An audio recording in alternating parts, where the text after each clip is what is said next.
आता 293चा सुरू करायचं आहे. उद्या आहे ना परत उद्या. मग तुम्हाला ऑनलाईन ठेवायचं. ऑनलाईन ठेवा. हा म्हणजे उद्याला मला सुरुवात करता येईल. माननीय अध्यक्ष महोदय, राज्यपाल महोदयाच्या अभिभाषणावरील प्रस्तावावर जी चर्चा या ठिकाणी होत आहे त्याला विरोध करण्यासाठी मी उभा आहे. अध्यक्ष महोदय, अध्यक्ष महोदय, हे अभिभाषण म्हणजे मागच्या 57 परिषदामध्ये हे अभिभाषण आहे. त्यातील 20 मुद्दे हे मागच्याच अभिभाषणातील आहेत. म्हणजे खरं तर पाहिलं तर हे परिषदातील 58 परिषद जे काही आहेत त्यातील 38च आपण म्हणूया, 57 मधील 37 म्हणूया, 20 त्याचीच रिपीट आहे. म्हणजे यावरून मला वाटतं की ज्या सगळ्या अभिभाषणावरच्या चर्चेनंतर आता भास्करराव जाधव साहेब बोललेत, अध्यक्ष महोदय, म्हणजे सुरुवातीलाच माझं शासन म्हणून सगळे राज्यपाल म्हणतात. खरं तर हे शासनाच्या या संदर्भात या छत्रपती शिवरायांच्या,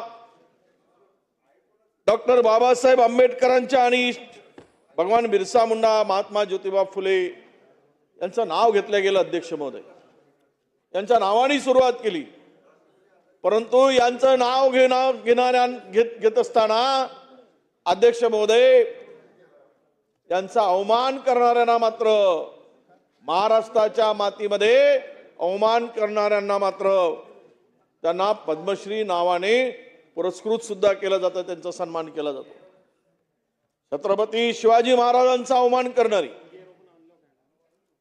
महात्मा ज्योतिबा फुलेंचा अवमान करणारी,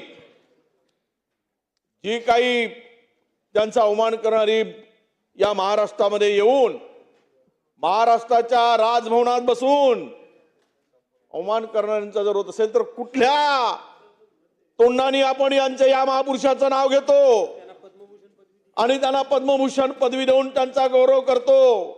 म्हणजेच या मातीतील, या महाराष्ट्रातील, देशातील या महापुरुषांच्या संदर्भात तुमची भूमिका, तुमचे विचार हे नाव घेत असताना थांबू.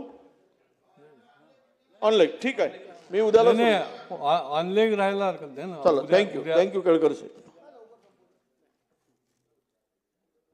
नियम 293 अन्वये